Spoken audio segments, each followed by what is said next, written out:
A severed head on a pike seemed such a grisly trophy to be displayed in the chapel at Chalon. And yet it took me weeks before I got up the nerve to ask Father Armand why he kept it. The ancient priest stared out of the window for a long time, recalling days gone by. I was there, he said finally, at the Battle of the Catalonian Fields, fighting alongside Aetius and Theodoric the Goth. I knew there had been a battle here decades ago. Peasants still overturned skeletons and broken shields with their plows from time to time. Who was it, Father? I asked him. Who were you fighting? He turned back to regard me, paralyzing me with his old man stare. Attila the Hun, he said. And then he told me the story.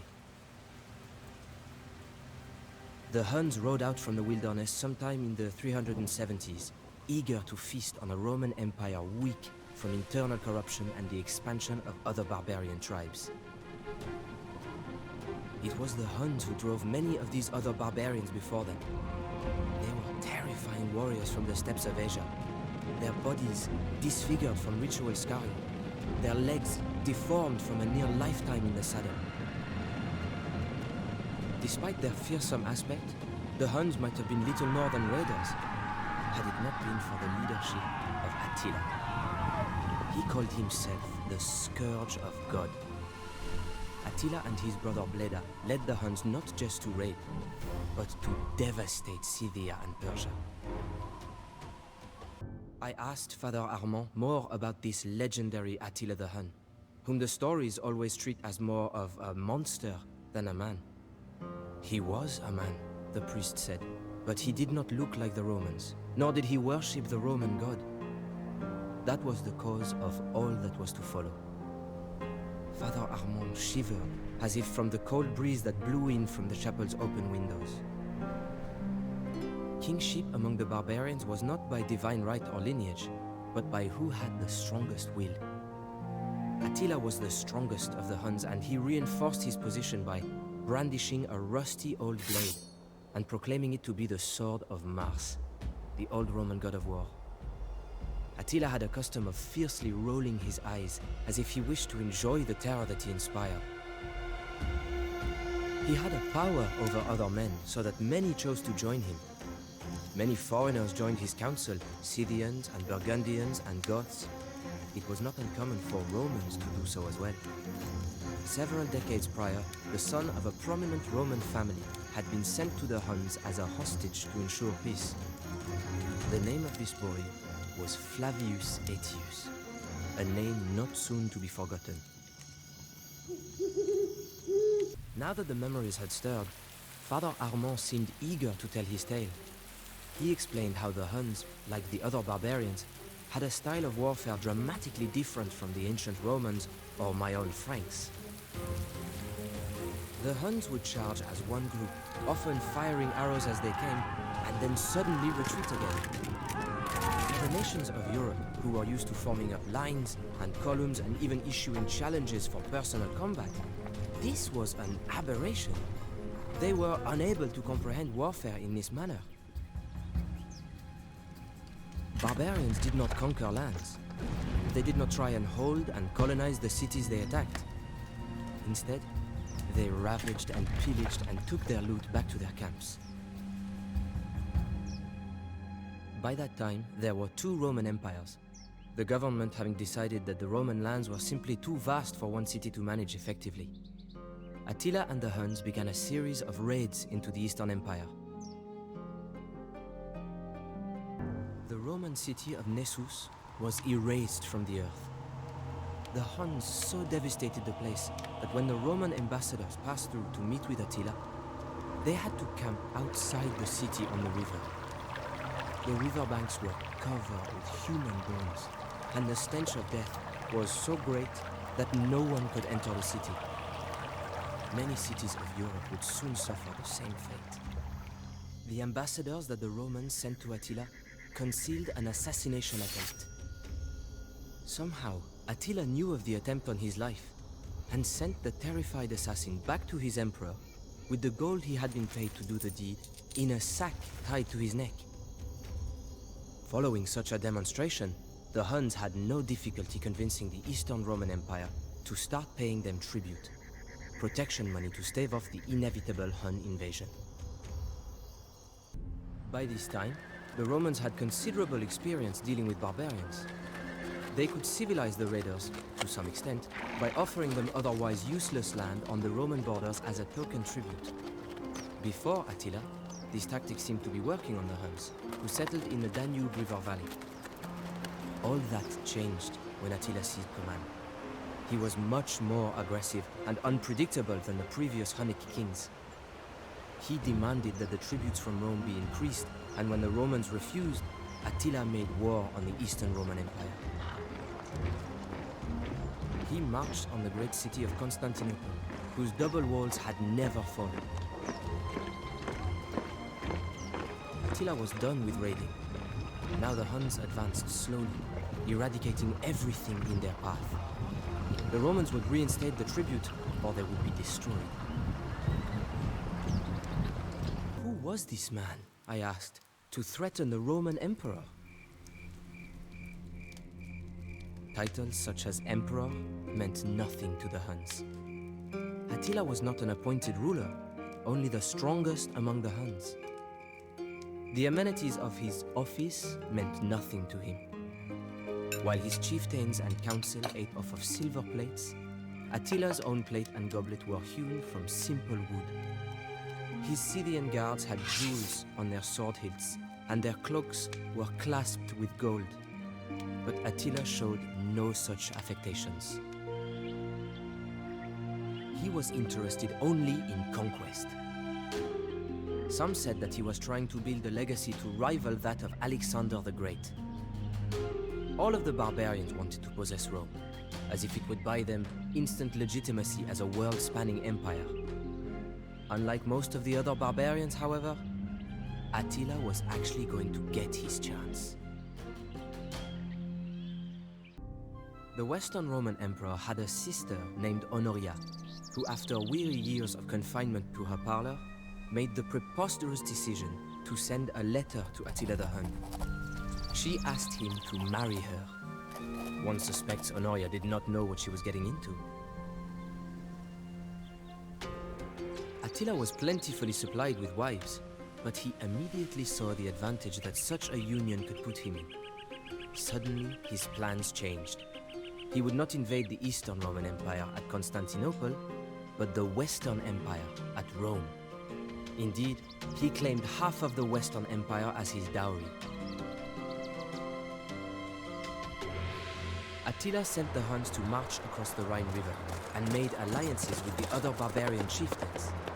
Some, namely the Burgundians and Ostrogoths, joined the Hunnic Confederation, while others, such as the Visigoths, sought to seek Roman favor by opposing the Huns. When Attila entered the Roman province of Gaul, he could claim that he merely sought by force what was his by right of betrothal to Honoria. The old priest hung his head as he related what happened next, and I could tell the weight of the memories caused him great sorrow. Attila would stop at nothing until he reached his fiancée Honoria and his goal of ruling the Roman Empire. The ravaging of Gaul was unprecedented.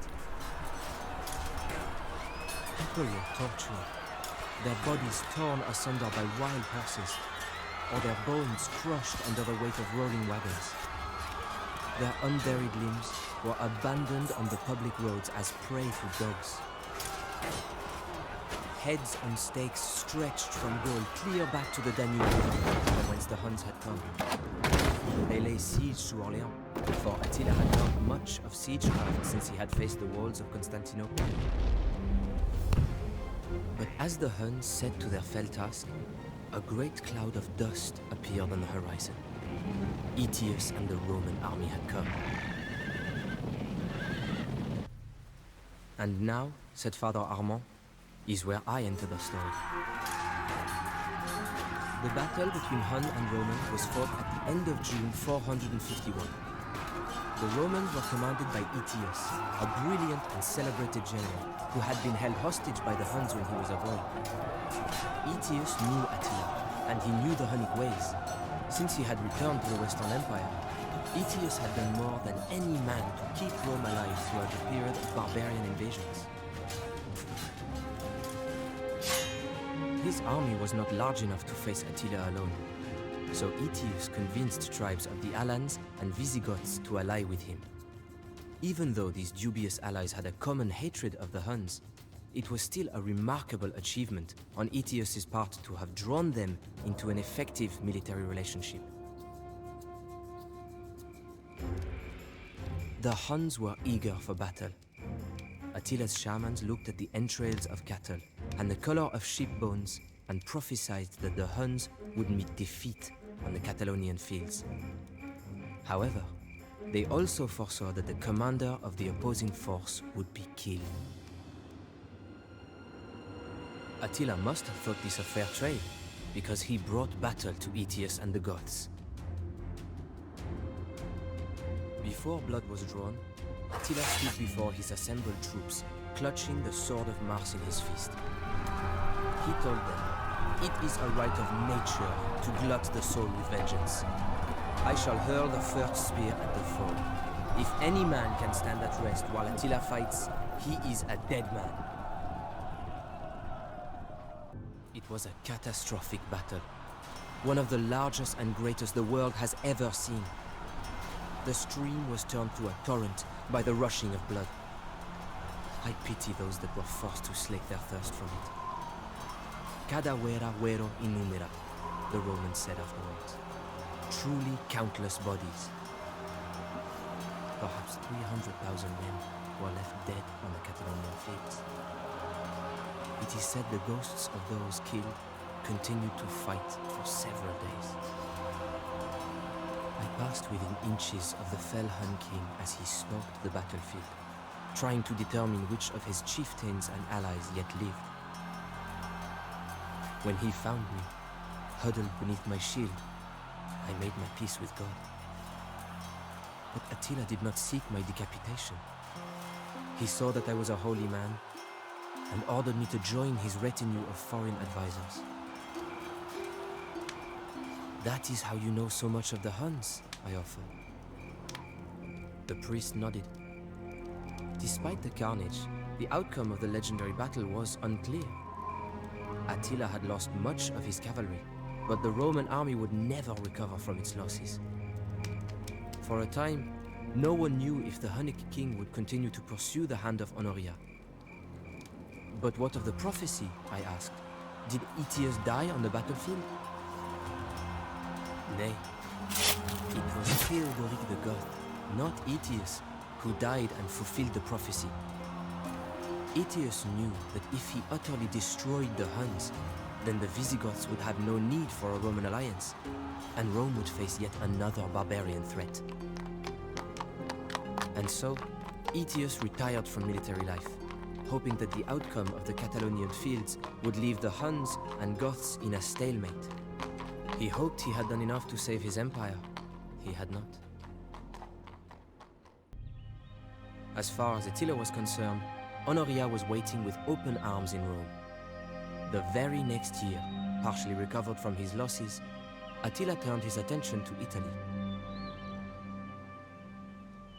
The Huns crossed the Alps and moved down the Italian peninsula, launching another great invasion that terrorized the inhabitants of the Western Roman Empire. He meant to take Rome and crown himself emperor. This was not the Rome of Caesar, mind you, but a withering Rome, beaten from earthquakes and barbarian wars. And this time, there was no General Aetius to hold off the Huns' savagery. The city of Aquileia at the tip of the Adriatic was wiped off the face of the earth. The fugitives from that pitiful city took refuge among the islands, marshes and lagoons at the head of the Adriatic Sea, and there founded the town of Venetia, or Venice. But what of the Pope? I asked. No one knows what Saint Leo said to the Hunnic king, but that very day, Attila turned his army around and started back for the Hun lands on the Danube. Attila the Hun died shortly thereafter. Since he had failed to claim Rome, he could not have Honoria, and instead brought another wife into his harem. On his wedding night, Attila suffered a nosebleed and choked to death. For a man who had boasted that, "Where my horse has trodden, no grass grows," it was a curiously anticlimactic death. The Hunnic warriors cut their hair and gashed their faces, so that the king should be lamented not by tears of maidens, but by the blood of warriors. Attila's bloody reign of conquest lasted 19 long years. Father Armand was silent for a long time. He glanced over at the head on a stake. "A Hunnic trophy," he said. "I think the man was a Visigoth. He died at the Battle of the Catalonian Fields. I keep it here so that I may see it every day and remember." "Remember what, Father?" I asked him. The scent of a burning village, the sound of butchery, the way peasants would flee before the Hun riders, the way we would ride them down, the way it felt to conquer alongside Attila and the Huns. He leaned so close I could feel his breath. Sometimes, I miss it.